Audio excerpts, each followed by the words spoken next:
Buen presente, querido buscador de la verdad. Espero que estés muy bien. Hoy te voy a compartir una entrevista que grabé con mi amigo Francisco Romero, que nos va a estar hablando sobre la antroposofía y sus misterios. La antroposofía es una corriente filosófica y espiritual que me ha inspirado mucho en mi camino, especialmente en los últimos años. Soy una pura iniciada en toda esta cosmovisión extraordinaria. Y quería traer al canal a una persona que lleva más tiempo que yo estudiando y que va a acompañarnos en la introducción de este impulso tan y tan profundo que nos habla de nuestra conexión con el mundo espiritual. Este video, digamos que es una toma de contacto con la antroposofía para aquellos que sois nuevos, os empecéis a familiarizar, pero haremos más contenido referente, ya sea con Francisco, que nos acompañe, o por mi parte, desarrollando los temas que más os puedan interesar y las temáticas que, por supuesto, en mi propio camino interior han tenido mayor protagonismo. Podéis dejar en comentarios aquellos temas dentro de la antroposofía que en particular incitan vuestra curiosidad, de qué queréis aprender, de qué os gustaría que hablásemos tanto Francisco como yo. Lo ponéis en comentarios y así en próximos vídeos pues nos centramos en estas temáticas que sean de un interés de la comunidad. Dicho esto, querido buscador de la verdad, te dejo con la entrevista. Buen presente, querido buscador de la verdad, y bienvenido de vuelta al canal, bienvenido de vuelta a esta sección de cafés alquímicos. En el día de hoy estoy muy feliz porque tengo aquí acompañándome a un gran amigo que nos va a hablar de antroposofía. Él es Francisco Romero, él está actualmente, lleva unos años estudiando antroposofía, trabaja de hecho en la casa Rudolf Steiner, ubicada en Barcelona, es secretario de la casa y también trabaja para una editorial de cuentos que también están fundamentados en la pedagogía Waldorf, que proviene precisamente de la antroposofía, que es de lo que vamos a hablar en el día de hoy. Así que, sin más, le doy la bienvenida. ¿Cómo estás, Francisco? Hola, buenos días, buenas tardes, buenas noches. Bien, estoy bien. Ahora sí, más calmado, que ha sido un día movidito, pero muy bien. Ok. Bueno, pues bienvenido y como decía, nos vas a estar contando qué es la antroposofía porque tú llevas unos cuantos años estudiando esta corriente filosófica, metafísica, espiritual y bueno, pues tenía muchas ganas de que nos vinieras a contar y como habíamos hablado fuera de cámara, seguramente no es la primera vez que grabamos porque hay información infinita acerca de la antroposofía, pero hoy, bueno, vamos a adentrarnos quizás en lo básico para que la gente que no conoce empiece a familiarizarse con qué es la antroposofía, cómo surgió y un poquito con la parte más esotérica que es la que más nos suele interesar aquí en el canal. Así que la primera pregunta de todas sería ¿qué es la antroposofía y quién es Rudolf Steiner? Rudolf Steiner fue este señor que nos acompaña desde aquí, creo que no se le ve mucho, pero está aquí presente con nosotros. Bueno, él nació en antigua Austria, creo en Kraljebeck, en el año 1861, en marzo, y él fue haciendo un recorrido a lo largo de su vida en el que cuando ya era pequeñito se dio cuenta de que él podía percibir una realidad que los demás no percibían, ¿no? Ya teniendo 7 añitos, alrededor de esa edad, no me acuerdo si eran los 7, pero en la infancia estaba con su padre, que trabajaba de ferroviario, estaba en el tren y de repente se dio cuenta que le aparecía, vio a su tía, que se le aparecía, esto es Rudolf Steiner, y se lo contó a su padre. Y mira, se me apareció la tita que ha fallecido y tal. Y digo, bueno, ¿qué estás diciendo? ¿No? Y se ve que al día siguiente llegó una carta que había fallecido su tía, ¿no? Entonces el padre se dio cuenta de, ostras, este niño ve un poco más allá, ¿no? Entonces él pues tenía siempre esta percepción un poco del mundo suprasensible y claro, se dio cuenta que los demás no veían lo mismo que él veía. Entonces para él siempre fue una lucha de poder crear en el mundo un método, un sistema, un camino de conocimiento que uniera el mundo científico material con el mundo espiritual. Entonces, en ese camino que él fue recorriendo, él estudió un montón de ciencia, la ciencia materialista, Y luego, gracias a al encuentro que tuvo con Goethe, con todos los estudios que realizó Goethe, él profundizó y llamó la observación goetheana, ¿no?, como una manera de conocer el mundo, y eso le permitió desarrollar lo que conocemos como antroposofía, ese camino de conocimiento, que es un camino que como él lo define, pretende llevar lo espiritual en el ser humano a lo espiritual en el mundo. O sea, al final es una manera de unir el mundo material, el mundo terrenal, físico, con el mundo espiritual. Es tejer un puente. Ese puente lo tejemos los seres humanos. Precisamente el término antroposofía, antropos y sofía, está compuesto por estas dos palabras. Antropos habla del ser humano y sofía habla de este ser, del conocimiento, de la sabiduría cósmica y divina. Entonces, a la antroposofía la podemos entender como un camino de conocimiento que pretende eso, dar una visión mucho más amplia de quién es el ser humano y quién es también ese mundo que le rodea. Y también la podemos comprender como un ser en sí mismo, ¿no? Si entendemos que en el mundo espiritual, que es el mundo verdadero, solo existen seres, sobre el mundo de la idea, el mundo de los seres, pues antroposofía también sería ese ser que nos está brindando todo el conocimiento y toda esta sabiduría para que podamos construir un nuevo mundo, ¿no?, tejiendo ese puente. ¿Y qué relación tendría, Francisco, la antroposofía con otras corrientes esotéricas, como puede ser el hinduismo, el cristianismo místico y la teosofía, que de hecho fue una sociedad a la que también perteneció Rudolf Steiner? Claro.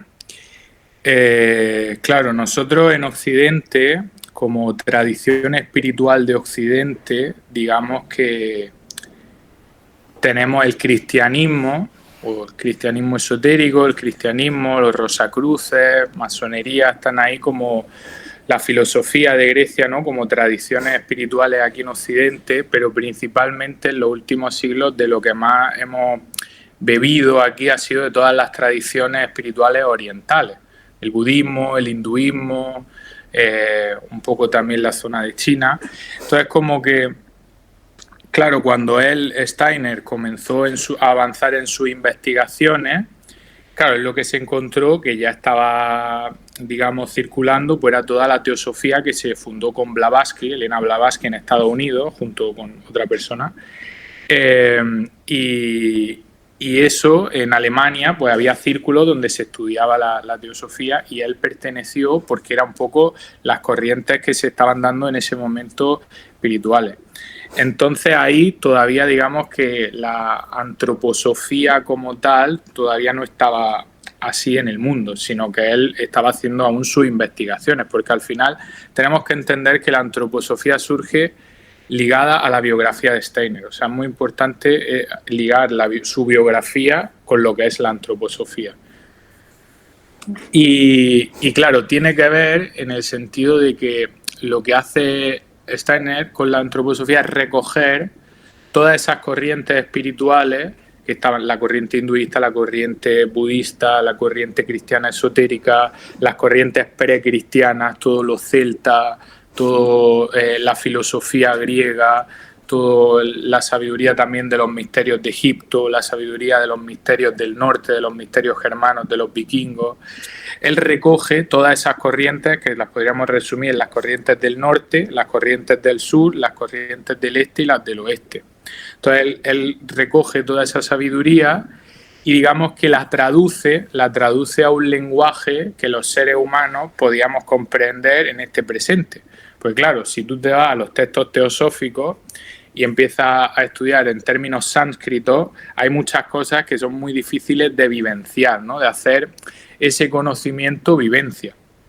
Porque al final, si partimos de que en esta época el ser humano está desarrollando el pensar, como que estamos principalmente encaminados a hacer un cambio en el pensamiento, y a partir de ese pensar necesitamos comprender lo que estamos haciendo y generar una conciencia de todo lo que está sucediendo.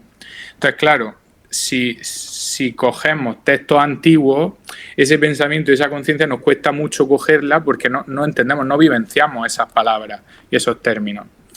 Entonces lo que él hizo fue recoger toda esta sabiduría que va mucho más allá de las palabras y la pudo traducir a un lenguaje que, como en jerga antroposófica se llama el alma de conciencia, pues pueda entender para llevar al mundo, porque al final toda esta espiritualidad, todas estas tradiciones esotéricas, lo importante es que las podamos aplicar en el día a día, en nuestra vida cotidiana.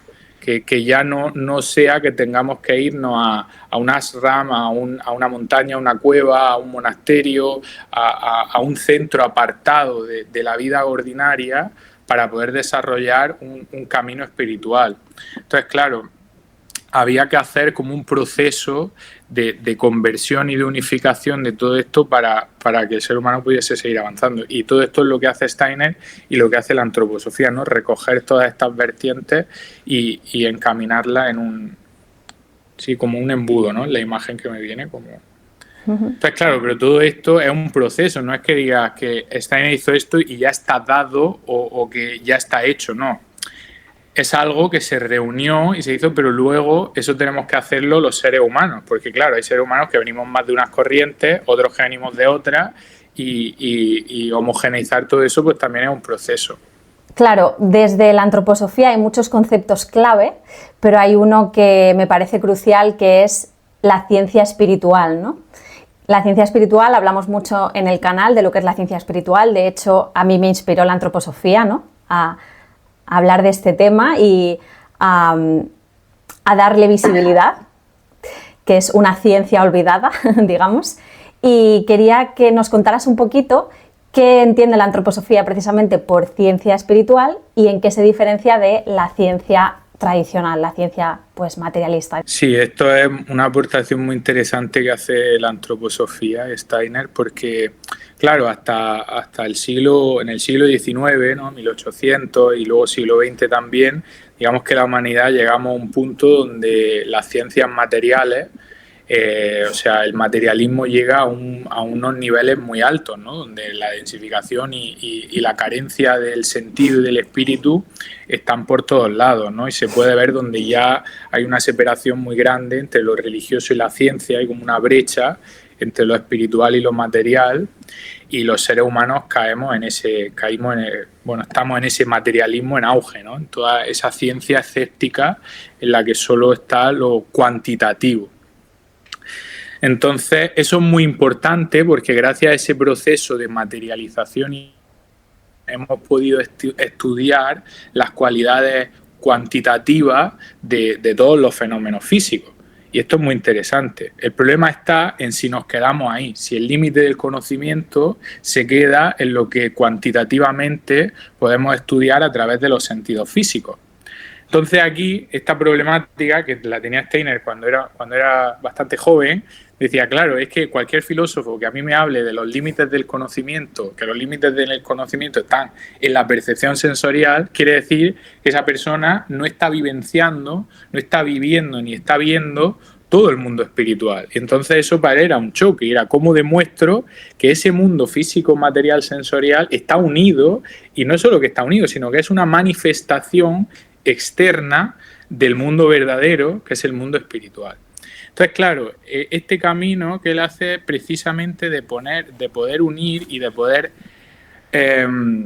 generar un método de conocimiento en el que el propio ser humano sea la herramienta para poder generar esta ciencia espiritual, porque aquí no hay una herramienta externa, no hay una herramienta tecnológica a la cual nosotros podamos dar la certeza y el poder de discernir lo que es ciencia, lo que es verdad y lo que no, sino que ha de ser el propio ser humano en su trabajo interior el que haga este proceso para poder, a través de su proceso de conocimiento, discernir ese mundo verdadero de ese mundo sensorial, maya, ilusorio.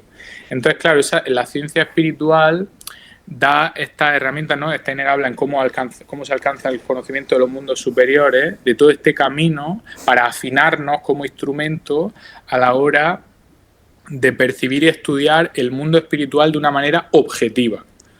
Porque aquí es donde entra lo complejo del asunto, que en el mundo sensorial todos vamos a ver la mesa que está ahí delante y todos la podemos estudiar, digamos, objetivamente. Pero cuando ya entramos en un proceso donde lo que estamos vivenciando no se ve con los ojos sensoriales, sino que hay que desarrollar órganos, porque igual que tengo unos ojos para ver la luz, que gracias al ojo puedo ver la luz, un ciego, un ejemplo que él pone en Teosofía, un ciego que no ve los colores, no quiere decir que no existan los colores, porque los demás vemos los colores. Entonces, quien tiene los órganos suprasensoriales desarrollados para ver lo suprasensorial, puede ver los colores lo mismo que, o sea, le permite ver ese mundo, ¿no? Entonces, claro, el estudio de ese mundo para que sea objetivo requiere de un trabajo interior en el ser humano. Y ahí es donde todos hemos de ejercitarnos en esta manera. Uno sería la manera de cómo miramos el mundo y dos serían los procesos por cómo conocemos el mundo. Y de ahí poder tender el hilo y el puente entre lo que estamos estudiando, el fenómeno que estamos estudiando físicamente, con sus causas espirituales. Y eso es todo lo que él propone en la ciencia espiritual, volver al origen, volver a la esencia del mundo verdadero, y que en la medicina, en la pedagogía, en la farmacia, en la política, en las empresas, en la economía, en todos los ámbitos de la vida, que vuelvan a estudiarse teniendo en cuenta que la causa y el origen y lo verdadero están en lo espiritual, y unirlo con todo lo que ya conocemos de lo sensorial, pero que no quede separado, ¿no? Tender ese puente. Qué interesante, claro, desde este impulso a mirarse hacia adentro que nos propone la visión del mundo espiritual, surge, como tú dices, todo un universo de posibilidades, ¿no? Surge la posibilidad de volver a encontrarnos con nosotros mismos desde otro lado que no está familiarizado con lo que nos enseña la sociedad actualmente, ¿no? Que está muy hacia afuera, hacia lo sensorial, pero hay todo un universo de sentidos internos que nos conectan con ese otro lado. Entonces, ¿cuáles dirías tú, Francisco, que son los pilares que marca la antroposofía, o los pilares básicos del camino de desarrollo interior? Pilares básicos importantes son que ante el mundo, tanto las percepciones exteriores como internas, que haya un estado de veneración, ¿no? de asombro por toda la creación, por todo lo que existe. En eso se genera una apertura, que haya, sí, ese estado de asombro, de veneración, de sacralizar aquello que tenemos ahí delante, es decir, de ponerlo en el lugar valioso que tiene cada cosa, cada evento, cada sustancia, cada persona, entender que todo forma parte de algo mucho más grande. Creo que esto sería como una de las claves para abrirnos y que da la antroposofía, que da Steiner en cómo se alcanza el conocimiento de los mundos superiores, a la hora de querer abrirnos, ¿no? a esta manera de entender y de ver el mundo. Has mencionado en 2 ocasiones una obra de Steiner, ¿Cómo se alcanza el conocimiento de los mundos superiores? ¿Es una lectura que recomiendas para iniciados en la antroposofía, o quizás recomiendas algún otro libro para comenzar? Sí, yo creo que ese libro es fundamental y es como la base, un libro de trabajo. Sí, yo estoy completamente de acuerdo. Fue uno de los primeros libros que leí de antroposofía, y la verdad que es un libro que no es muy extenso, pero te pone a trabajar, te pone a profundizar, a reflexionar, a darte cuenta, ¿no? Entonces yo creo que como toma de contacto es una buena lectura. Quería preguntarte por la figura de Cristo, que ocupa un lugar central en la obra de Steiner. Entonces cuéntanos un poco cómo la interpreta la antroposofía. Sí, sí que Cristo es una figura central en la antroposofía y en la biografía de Steiner. Él hace todo un estudio también acerca de los evangelios y de todo lo relacionado con propiamente la cristología, ¿no? Y todo el estudio de los hechos de Cristo en su encarnación en la tierra y las consecuencias que esos hechos tienen, y también previamente todo lo que sucede antes de la encarnación de Cristo, ¿no? Porque al final también todos los misterios precristianos están asociados a esto, y los post y el cristianismo, ¿no? Como que el antes y el después de la venida de Cristo. Es como algo central en la antroposofía, sí. También decir que la antroposofía como tal está abierta a cualquier, o sea, no está ligada a un movimiento religioso. Él habla de Cristo como que lo que él hizo en la tierra fue un hecho místico. Lo habla de un hecho que tiene que ver. Hay un libro también que él escribió que se llama El cristianismo y los misterios de la antigüedad, o está traducido también como el cristianismo como hecho místico. Entonces habla de este hecho místico como un hecho, un acto cósmico, ¿no? Como un evento que sucede. Y ese evento es que este ser, que podríamos decir que es el yo del cosmos, de nuestros sistemas,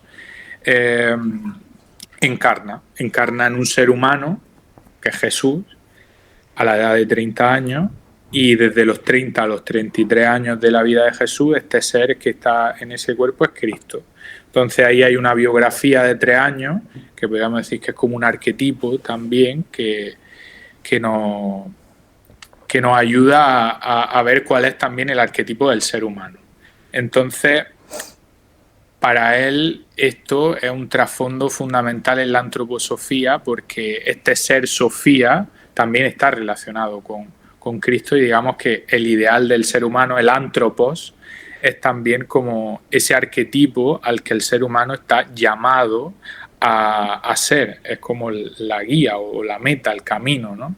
Entonces, digamos que Cristo, en el misterio del Gólgota, propiamente es como se conoce este hecho, el misterio del Gólgota, que es la muerte y resurrección. Es decir, ¿qué sucede ahí? O sea, propiamente lo dice, un misterio, ¿no? Pero, ¿qué quiere decir? Que un ser humano por primera vez resucita.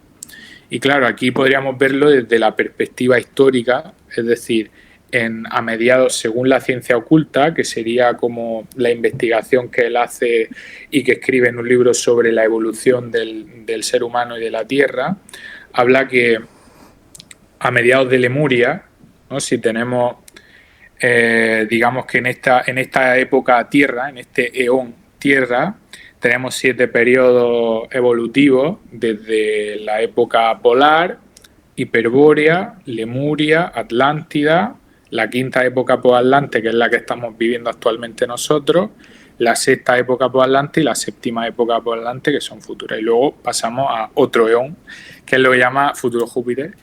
Y también es lo que llama en la Biblia la nueva Jerusalén, ¿no?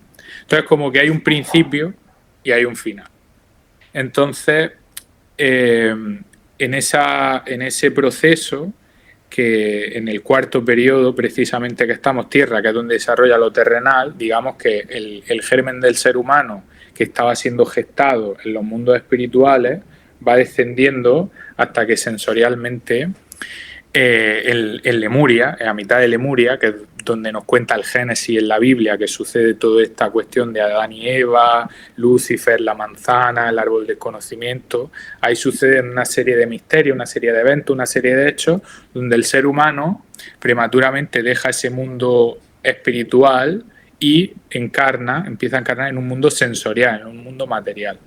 Entonces, como esto sucedió, ¿no? Como narra la Biblia, está Lucifer el tentador, de una manera prematura, había un peligro de que el plan por el que el ser humano el camino que el ser humano había de seguir, donde sí que teníamos que entrar en lo sensorial, pero de una manera mucho más adelante, como fue prematuro, había un peligro de que el plan del ser humano pues se fuera a pique, como que el proyecto ser humano, digamos por así decirlo, la idea ser humano, no llegara a resultar lo que los dioses habían pensado. Entonces, en ese proceso de materialización y de densificación que podemos ir viendo en la siguiente época, después de la Atlántida, en nuestra propia época, que se llama la época hindú, donde todavía estamos conectados con el mundo espiritual, la época persa, donde ya empieza a trabajarse la agricultura y ya comenzamos a vincularnos con el mundo exterior, luego la época egipcia, donde empieza la momificación. ¿Por qué momificaban los egipcios? Porque ya habían perdido un poco el vínculo con el mundo espiritual y tenían miedo de que después de la muerte no volviesen otra vez a casa, entonces momificaban el cuerpo para decir, aquí haya una casa por lo menos para que se vuelva, ¿no? Entonces, luego la época también caldea, y luego llegan los griegos y los romanos, que ahí ya propiamente el vínculo con el mundo post-mortem espiritual está nublado. O sea, ahí ya había una oscuridad dentro de ese mundo espiritual donde los seres humanos no podían percibir, habían perdido todas las capacidades clarividentes que tenían antaño.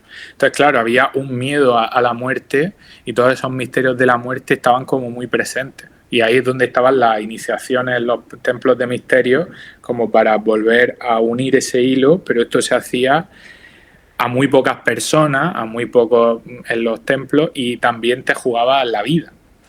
Entonces, claro, cuando Cristo baja en ese momento de la época romana, que digamos que sería como la mitad de ese proceso, de 7, ¿no? Sería como justo en la mitad, baja con ese impulso de amor, con una de las cuestiones que sucede ahí es que devuelve, él muere, desciende al mundo de los muertos, vence a la muerte, entonces libera toda esa oscuridad que hay en el mundo espiritual de esa muerte, para que los seres humanos podamos seguir iluminados, o sea, que tengamos luz en el camino post-mortem, y que ese camino de vuelta a lo espiritual se siga dando. Y ahí es donde sucede esa resurrección, de que por primera vez un cuerpo físico no material, y esto es como también un gran misterio, como dice, un cuerpo físico no material, y dice, ¿esto qué es lo que es?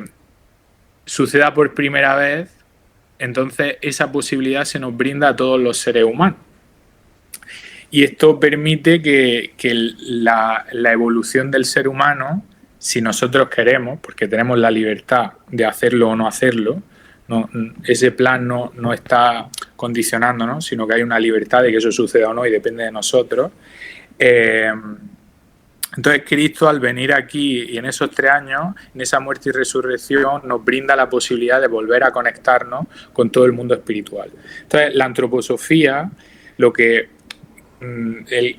brinda es esa conexión del mundo terrenal espiritual. Cristo lo que nos brinda en ese misterio del Gólgota es la posibilidad de volver a conectar el mundo material con el mundo espiritual, esa herida, esa brecha, esa separación que hubo debido al proceso de caída, que vuelva a darse. Por eso Cristo es tan importante dentro de la antroposofía, en el sentido de que es el que brinda toda esta posibilidad y nos sigue acompañando, ¿no? Junto con el arcángel Miguel y todo el arcángel, ¿no? Todas las jerarquías que están acompañándonos en este proceso. Pero claro, la diferencia es que antiguamente, precristo, digamos, como teníamos clarividencia, es decir, y vivíamos en el mundo espiritual, mucho antes Lemuria y tal, como que el ser humano, digamos, imaginémonos como una matrioshka, ¿no? Un ser dentro de otro. Pues los mundos espirituales funcionan así, estamos imbuidos unos dentro de otros, son capas y esferas una dentro de otra. Entonces, claro, las voluntades de los seres superiores atravesaban al ser humano, y el ser humano no era libre. Él se movía y hacía en función de lo que el impulso de los seres espirituales surgía a través de ellos. Entonces, claro, ahí no hay ni una libertad ni una conciencia de lo que está sucediendo. Se habla de la conciencia ensoñadora, ¿no? Ensoñada, en la que, bueno, hay imágenes, hay un sueño cuando estamos soñando, pero no hay conciencia de lo que está sucediendo, ni de que esos actos sean propios. Entonces, en el proceso que sucede en la Lemuria con Lucifer y todo el tema de la tentación, se nos brinda la capacidad de la libertad, pero de una manera prematura, ¿no? El conocimiento del bien y el mal, de poder decidir las propias acciones, pero es como si un niño de 3 años le pones a decidir acciones. No tiene un juicio por el cual discernir. Entonces, claro, al suceder todo esto de manera prematura, se nos brindó la libertad, pero también la posibilidad de perdernos mucho. Entonces, claro, cuando viene Cristo, esto se retoma, esta posibilidad de conectar con el mundo espiritual se retoma, pero ahora, como no somos clarividentes, ahora se están volviendo otra vez a desarrollar por ciertas cuestiones de nuestra fisionomía, pero la idea es que conectemos con esos mundos espirituales desde la conciencia, es decir, desde el pleno conocimiento, desde lo que está sucediendo ahí, y con la libertad ética y moral de decidir qué sí, qué no, qué camino y qué quiero hacer yo. Ya no hay un impulso espiritual que me atraviese y al cual yo tenga que obedecer y seguir esa línea, porque ahí la moralidad y la ética vendría entonces de las jerarquías espirituales y no sería libertad como tal. Por eso la libertad brinda la posibilidad del mal también, porque en la libertad tiene que haber el error de equivocarse, si no, no habría libertad. Y ahí es donde aparece el mal también. El mal nos posibilita ser libres, ¿no? Entonces, claro, todo esto es importante ubicarnos, ¿no? Para decir, wow, ¿en qué momento está el ser humano? ¿Qué es lo que nos brinda la antroposofía? ¿Por qué Cristo es tan importante?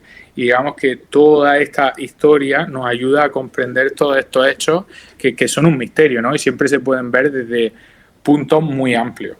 Has hablado de algo que quizá le interesa a la gente, ¿no? Que es la evolución por los diferentes septenios, ¿no? Comentas que Steiner, ¿no? nos ha hablado de lo que venía del pasado y de que aún hay otros dos periodos evolutivos que siguen al actual, ¿no? Dentro de este eón, dentro de este septenio. Entonces, Steiner habla de lo que viene en los siguientes periodos evolutivos. El futuro siempre son posibilidades, ¿no? No hay un camino, hay una línea, ¿no? El Apocalipsis, en la Biblia tenemos el Génesis y el Apocalipsis. Empieza por donde empezamos, hay una historia y se da una perspectiva a futuro, que es lo que Juan escribió en el Apocalipsis. Es la versión de Juan. La versión de Steiner también tiene que ver por ahí también con ese Apocalipsis, y Apocalipsis significa revelación. Entonces se habla de misiones, se habla de misiones y se habla de impulso, pero claro, depende de nosotros. Entonces, la sexta época es lo que habla, que ahora, en la quinta época, nosotros estamos en la época anglosajona, digamos que el pueblo anglosajón y germano son los que tienen el impulso cultural de llevar al mundo todo este alma de nuevo conocimiento de los mundos espirituales, y ahí la antroposofía que surge en Alemania. Y la sexta época habla Steiner que tiene que ver con la del pueblo eslavo, todos los pueblos eslavos, y también en oposición, siempre se trabaja en polo, estaría como se habla, pero aquí yo lo he trabajado mucho con algunos países de Latinoamérica, como impulsos de futuro hacia la sexta época, que sería la época de Acuario. Pero nosotros ahora estamos en la época de Piscis, en la era de Piscis, porque el punto vernal, es decir, cuando el sol, esto va también por la era astrológica y los seres del tiempo, los arcais, ¿no? El tiempo es una manifestación de los seres espirituales. Entonces, claro, esos seres espirituales también vuelcan un impulso para que el ser humano como que vaya también en ese impulso aprendiendo sobre lo necesario en ese proceso. Entonces, claro, la época de Piscis nos está brindando ciertas cualidades que hemos de desarrollar y acaba en el año 2400, empieza la época de Acuario. Entonces ahí es donde se viene todo un proceso hasta que se desarrolle la siguiente época cultural, porque una cosa es la época, digamos, propiamente astrológica, que es cuando el punto vernal en primavera, el 21 de marzo, la constelación que hay detrás del Sol, que va cambiando 1 grado cada 72 años, entonces quedan todavía 5 grados de Piscis, y luego entraremos en Acuario. Pero luego tiene que haber un proceso donde los seres humanos vivenciemos todo eso para que se convierta en cultura. Entonces, como que la época cultural de Acuario, la sexta época cultural, queda mucho, en el 3500, como algo bastante alejado. O sea, ahora todavía tenemos mucha faena en este momento, pero sí que se dan pistas de impulsos que vienen al futuro. Y de hecho ahora estamos preparando el futuro en cada acción, ¿no? Claro, y has hablado de un concepto muy importante en cualquier cosmovisión, que es la libertad, ¿no? El tema de la libertad, del libre albedrío. Entonces me gustaría que nos contaras un poquito cómo aborda este tema de la libertad, de la reencarnación, del karma. Digamos que la reencarnación y el karma son como dos leyes que surgen no sé si como oposición no sería la palabra, como remedio o como solución, digamos, a los misterios de la muerte y del mal, ¿no? Al misterio de la muerte está la reencarnación, y al misterio del mal le sigue el karma como posibilidad de redención. Entonces, como existe la libertad, existe también la ley del karma. Es decir, nosotros tenemos libre albedrío de hacer lo que queremos. Eso no es libertad, ¿no? Libertad, que eso es por lo que él explica en Filosofía de la Libertad, el individualismo ético, donde todo acto que realizo viene desde una ética, una conciencia, una moral generada por mí mismo, donde yo le doy un sentido propio a cada acto de mi vida, que no viene condicionado previamente por nada de ninguna corriente familiar, cultural, política, religiosa, sino que viene propiamente de un acto fundado en sentido propio, en ética y moral propia. Resumiendo muchísimo. Entonces, partiendo de ahí, cada acto tiene sus consecuencias, ¿no? Si yo dejo una huella en el mundo, esa huella en el mundo va a generar unas consecuencias que todo acto vuelve, ¿no? Entonces, la ley del karma surge también como una ley de amor para poder redimir todo acto que no es amoroso. Porque él habla también que los actos impregnados de amor son los únicos que nos vuelven. Son actos de entrega puro. Entonces, todo acto que no está alineado con ese amor siempre tiene unas consecuencias. Entonces, el karma surge como posibilidad de redención de todo acto, y entonces el karma nos lleva como ley a poder resolver las cosas que van quedando anudadas en nuestras vidas pasadas, en ese tejido, porque podemos hablar del karma individual, del karma del pueblo, del karma del mundo y el karma cósmico. O sea, es como que es mega complejo, ¿no? Entonces, como esa ley que nos permite resolver el mal y redimir el mal, porque al final el mal es una fuerza que se expresa a través de nosotros, que forma parte de nosotros, que nos brinda la posibilidad de crecimiento y de aprendizaje. Y entonces en ese encuentro y en esa resistencia que nos pone el mal, las fuerzas opositoras, nosotros vamos aprendiendo, pero muchas veces pues, nos dejamos llevar por esos impulsos, porque estamos aprendiendo. Entonces el karma también nos da la posibilidad de resolver todos esos hechos.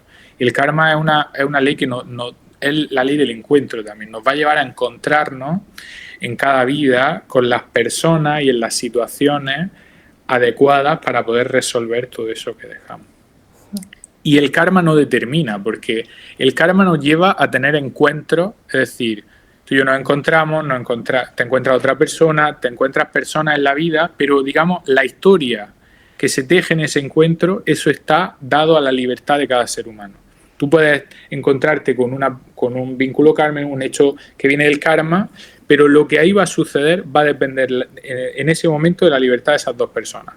Puede no enfrentarse a ese karma, puede evadirse, puede anudarse más todavía, o puede resolverse, puede trascenderse. Entonces ahí hay una libertad también. Y bueno, Steiner, una de sus misiones, aparte de traer también la antroposofía, dentro de la antroposofía Steiner trae toda la explicación y todo el conocimiento de las leyes de reencarnación y karma. Sobre karma tiene un montón y hay un trabajo ahí enorme. Y por otro lado, en la reencarnación, pues es como vencer estas fuerzas y estos misterios de la muerte. Es decir, antiguamente, ¿no? Y desde la visión materialista, pues podemos pensar que una vez muere nuestro cuerpo físico, morimos con nuestro cuerpo físico y vamos a la nada, ¿no? Al vacío de la existencia, y no perdura la conciencia, ¿no? Pero si entendemos que el cuerpo físico es la envoltura física que nos permite estar en este plano material de luz cristalizada y manejarnos aquí para volver a conectar, pues entendemos que la reencarnación es esa continuidad, ese hilo que une nuestra individualidad, nuestro yo, nuestra esencia verdadera a lo largo de nuestra historia cósmica, y que gracias a la reencarnación también está el karma. O sea, al final están ligados, porque la reencarnación nos permite vida tras vida ir aprendiendo y desarrollándonos, ir conquistando todas esas fuerzas para ir entregando también al mundo espiritual, porque nosotros también entregamos dones al mundo espiritual. El mundo espiritual se alimenta también de nuestros actos, y eso es importante, y a través de la reencarnación y el karma podemos ir creciendo para alimentar también y que el mundo espiritual crezca con nosotros. Y has hablado en este ratito también de las fuerzas opositoras, del impulso del mal, has mencionado a Lucifer en algún momento, y me gustaría que nos hablaras un poco de Lucifer, de la figura, y de una figura que no es tan conocida fuera de la antroposofía, que es la de Ahriman. Que nos cuentes un poco qué representan, cuáles son las diferencias entre ambos, los impulsos, dónde los podemos ver en nuestra sociedad. Cuéntanos un poquito. Claro. Antiguamente siempre ha habido la figura de la serpiente antigua, el dragón. En Goethe lo llama en el Fausto llama Mefistófeles. Como que esa figura de las fuerzas que se llama las fuerzas opositoras, las fuerzas del mal, esas fuerzas que nos tientan, siempre han estado unificadas en un... Y Steiner es el primero que se da cuenta de que no son un ser, sino que son una polaridad de dos seres. ¿Puedes repetir lo que acabas de decir? Es que se ha cortado un poco. Siempre han estado unificados. Vuelve a repetir lo último. Unificados en un ser. Las dos figuras. Las dos figuras, ¿no? En la Biblia, en la tradición hebrea se le llama Satanás. En la tradición persa propiamente se le llama Ahriman, al opositor de Ahura Mazda. La serpiente, el dragón también aparece en la Biblia como esa figura. Goethe le llama Mefistófeles, pero siempre han estado imbrincadas. Entonces él es el primero que se da cuenta de que son una polaridad. Entonces, digamos que está la polaridad del pensar y de todo lo luminoso y de todo lo cósmico. Está la polaridad de todo lo terrenal, todo lo metabólico, todo lo propiamente físico, densificado y cristalizado. Y en medio tenemos el sentir, tenemos el corazón que media entre el polo superior y el polo inferior, el polo más sutil y el polo más denso, el polo más luminoso y el polo más oscuro. Entonces, digamos que lo planteo como una trinidad porque están esos dos polos. Entonces Lucifer nos habla de este ser que es luz, que su propio nombre lo dice, ¿no? El portador de luz, que significa Luciferus. Que da sabiduría, que da conocimiento, es una luz, pero ¿qué tipo de luz es? Y por otro lado tenemos la parte oscura, ¿no? La oposición de Lucifer, que sería todo lo denso, lo frío, lo cristalizado, lo esclerótico, lo que tiende a rigidizar, a materializar, y ahí es donde tenemos a este ser que Steiner lo llama Ahriman, partiendo de cómo lo llaman en la mitología persa, que ya se conocía este ser en la mitología persa como opositor de Ahura Mazda. Entonces son esa polaridad de fuerzas, son seres, son fuerzas que viven en nosotros, que habitan en nosotros, y que una habla de Ahriman de lo más material, de la materialización, y otra de la espiritualización. Entonces, claro, en la polaridad podemos, ¿no? En lo luciférico sería toda esa tendencia a querer evadirse de la Tierra, ¿no? Todas estas corrientes que no, ya no nos reencarnamos más, ya somos seres de luz, estamos como, ¿no? Cualquier sustancia que disuelva, que te lleve a una pérdida de la identidad. Todo eso tiene que ver con lo luciférico, ¿no? Todo el conocimiento, todo ese ego son fuerzas que provienen de estos seres, que al final nos ayudan, porque forman parte de nosotros y gracias a ellos también obtenemos conocimiento. Y por otro lado están los seres arimánicos y toda la parte arimánica, que es la materialización, forman parte de nuestra constitución porque si no, no podríamos habitar un mundo material. También están ahí. El tema es que nos llevan a un pensamiento materialista. Toda la ciencia materialista, toda esa exclusión de lo espiritual, de entender que hay un puente, forma parte e inspiran todos estos seres. Toda la tecnología, toda esa división hacia lo material está como, digamos, serían cualidades que están inspiradas por estos seres arimánicos, ¿no? Entonces ahí se ve muy claro en esa polaridad. Y en medio es donde está el antropos, la antroposofía, el ser humano, digamos esa figura de Cristo, donde el del yo soy, también lo podríamos llamar como el yo soy, el yo verdadero, que se abre espacio, y hay una estatua que esculpió Steiner junto con Edith Marion en el Goetheanum en Suiza, y es una estatua que se llama El representante de la humanidad, donde se ve a la figura de Cristo, ¿no?, con una mano llevando hacia arriba a Lucifer y con una mano bajando hacia abajo a Ahriman, y los coloca en su lugar, porque tienen su lugar. Y uno nos da suelo y el otro nos aporta ese conocimiento de lo espiritual. Pero el ser humano ha de estar bailando entre ambos, ha de estar colocándolo en su lugar.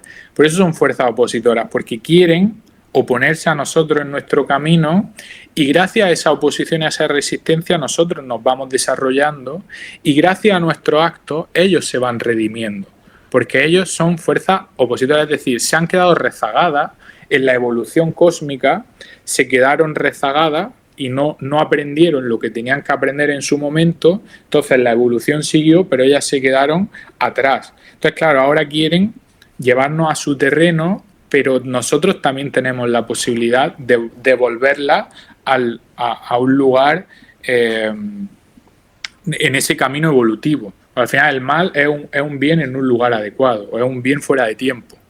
Entonces, entender que funciona así también es quitarle el peso o el miedo, la cuestión que puedan tener, porque al final también nos ayudan en nuestro camino, ¿no? Pero tiene que ver con esa polaridad. Me parece una visión muy integrativa, ¿no? Porque a veces se suele ver toda esta parte de la sombra o esta parte del mal como algo que hay que excluir, pero como bien aboga Steiner y la antroposofía, pues son impulsos, son polaridades, y hay que mediar, ¿no?, que es este impulso crístico. Y en la época actual, en nuestro momento histórico, ¿cuál es entonces la fuerza que actualmente podemos decir que está predominando? Claro, las dos están presentes y se pueden ver lugares distintos. Obviamente, por un lado, tenemos como esa fuerza luciférica, ese impulso, lo podemos ver en todas las corrientes que nos quieren sacar de lo terrenal, ¿no? Tú dices, no, esto es maya, la Tierra es una ilusión, no nos implicamos en los eventos terrenales, ¿no? Y me quiero evadir, ¿no? Me quiero aislar, me quiero salir de todo lo que la sociedad necesita.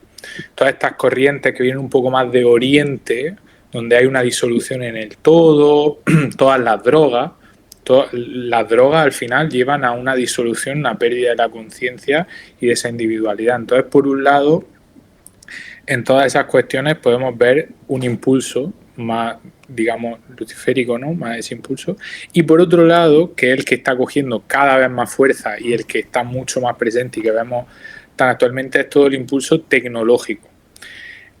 Que ahí, digamos que la ciencia materialista, al final, el hecho de negar el vínculo con lo espiritual y quererlo cuantificar todo, y que haya una inteligencia superior a la del ser humano que encima nos controle y a la que tengamos que obedecer, ¿no?, como lo que está pasando hoy en día con todo el desarrollo desproporcionado de la inteligencia artificial y de todos los medios de control a través de la tecnología.